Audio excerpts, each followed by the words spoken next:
هيا على الصلاة هيا على الصلاة هيا على الفلاح هيا على الفلاح الله أكبر الله أكبر لا إله إلا الله.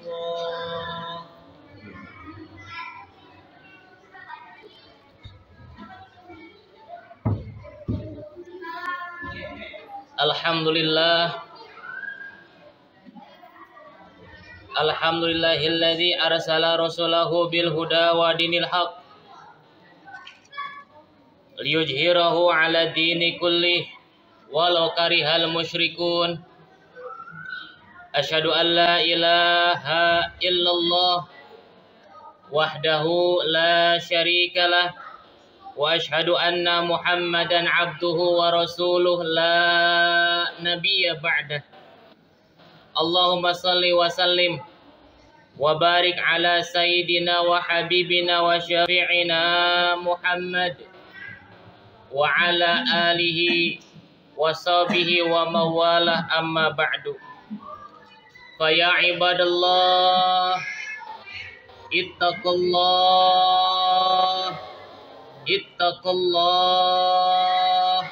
ittaqullaha haqqa tuqatih wa la tamutunna illa wa antum muslimun.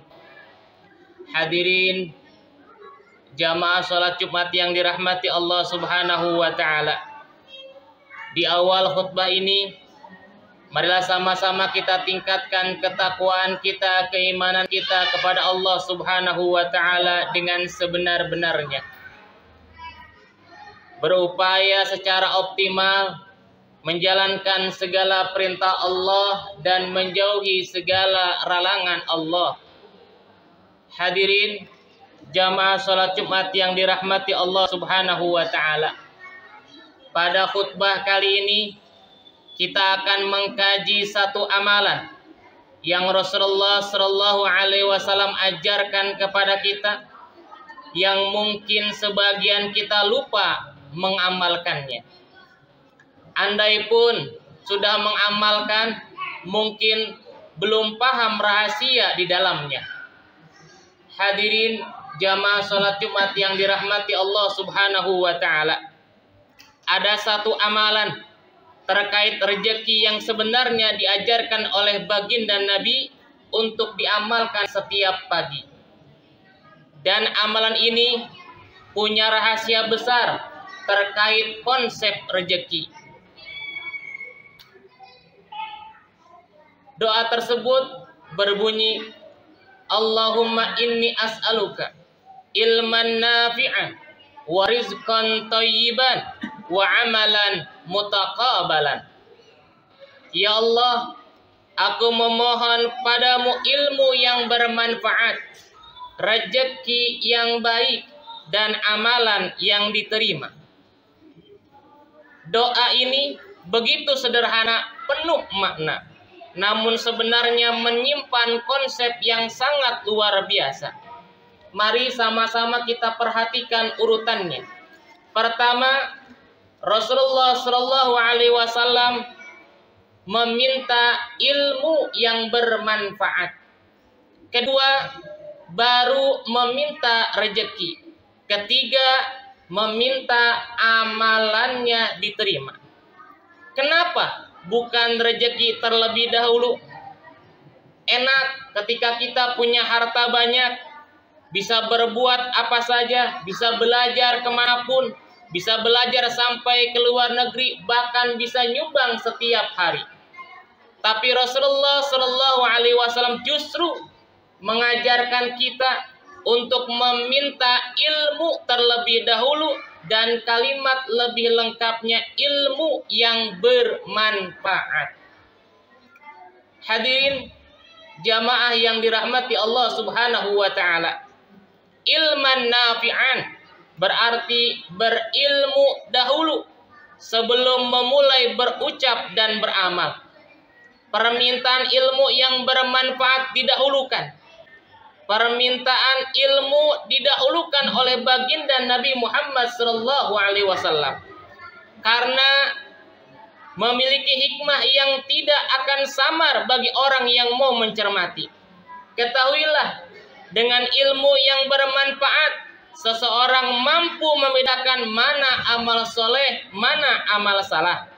Dengan ilmu yang bermanfaat, seseorang akan dapat membedakan mana yang hak, mana yang batil. Dengan ilmu yang bermanfaat, seseorang akan dapat membedakan mana yang halal, mana yang haram. Sebab ini adalah konsep pokok dalam hidup berkelimpahan. Karena apapun di dunia ini tanpa ilmu, mardudatun la tuqbalu, tidak akan diterima segala perbuatannya dan tidak akan naik derajatnya. Allah Subhanahu wa taala berfirman, A'udzu billahi minasyaitonir rajim. Yarfa'illahu alladhina amanu minkum walladhina utul ilma darajat. Allah akan meninggikan orang-orang yang beriman di antaramu dan orang-orang yang diberi ilmu pengetahuan beberapa derajat. Al-Quran surat Al-Mujadilah ayat 11. Orang bisa saja mencari uang tanpa ilmu, namun mereka yang pakai ilmu bisa mendapatkan uang yang jauh lebih baik, jauh lebih barokah. Ini baru berbicara masalah uang, belum rezeki jenis yang lainnya.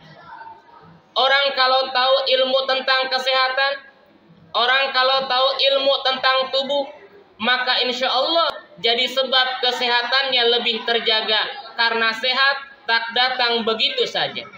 Ada ilmu tata boga, ada ilmu bagaimana cara makan yang baik yang diajarkan oleh Rasulullah SAW dan seterusnya. Silaturahim juga rezeki, pergaulan juga perlu ilmu. Mereka yang tahu bagaimana cara memenangkan hati orang lain, maka akan banyak disukai oleh orang banyak. Itulah kenapa ada ilmu komunikasi, ada ilmu diplomasi, ada ilmu negosiasi, ada ilmu kepemimpinan dan seterusnya. Sebab ilmu yang bermanfaat akan menjadi pembuka rezeki yang lebih luar biasa. Hadirin jamaah salat Jumat yang dirahmati Allah Subhanahu wa taala. Kedua, Rasulullah SAW mengajarkan kita agar meminta rezeki yang baik, rizqan thayyiban. Rezeki yang baik adalah rezeki yang halal. Rezeki yang halal akan mendatangkan ketenangan. Rezeki yang halal akan memberikan kekuatan untuk beribadah. Rezeki yang halal menyebabkan amalan diterima. Rezeki yang halal menjadi sebab keberkahan. Sebaliknya, rezeki yang haram akan mengakibatkan kegelisahan. Rezeki yang haram membuat malas beribadah. Rezeki yang haram memicu tertolaknya amalan. Rezeki yang haram mengundang bencana.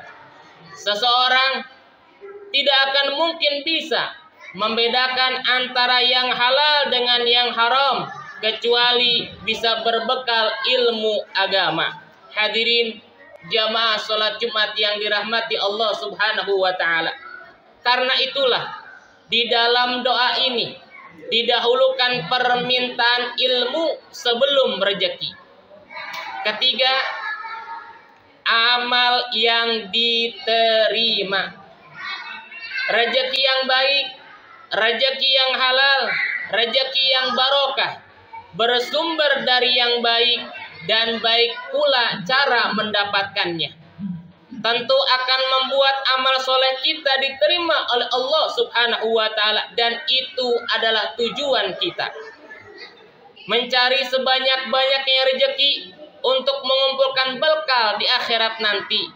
Jangan sampai beramal banyak di dunia tapi ternyata di akhirat tak menemukan amalan itu disebab amal kita tidak diterima oleh Allah Subhanahu wa ta'ala, tidak tercatat. Sebab sumber harta yang dipakai bukan harta yang baik. Hadirin jamaah sholat Jumat yang dirahmati Allah Subhanahu wa ta'ala. Betapa luar biasanya konsep doa ini membuktikan bahwa Rasulullah Shallallahu Alaihi Wasallam adalah sosok yang cerdas. Rasulullah Shallallahu Alaihi Wasallam berpikir menyeluruh dan dibimbing langsung dengan nubuah dari Allah Subhanahu wa ta'ala. Mari sama-sama kita mulai mengamalkan doa yang diajarkan oleh baginda Nabi besar Muhammad Sallallahu Alaihi Wasallam selepas sholat subuh. Baca doanya, minimal jadi pengingat kita ikhtiar dalam menyelesaikan berbagai persoalan. Bahwa yang paling penting dicari adalah ilmu tentang masalahnya dahulu.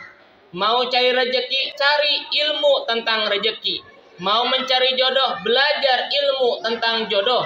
Mau mencari sehat, belajar ilmu tentang kesehatan, termasuk ilmu agama dan seterusnya. Itulah sebabnya kita mesti kajian rutin. Itulah sebabnya kita mesti rajin belajar. Itulah sebabnya kita mesti mencari ilmu dan kita mesti mengaji. Harapannya semua ilmu ini bisa kita pakai untuk mempermudah ikhtiar kita yang saat ini dibutuhkan untuk meluaskan rezeki, untuk menyelesaikan hutang, atau untuk segala hajat yang sedang kita upayakan. Barakallahu li wa lakum fil Qur'anil azim wa nafa'ani wa iyyakum bima fihi minal ayati wa dzikril hakim wa taqabbala minni wa minkum tilawatahu innahu huwal ghafurur rahim.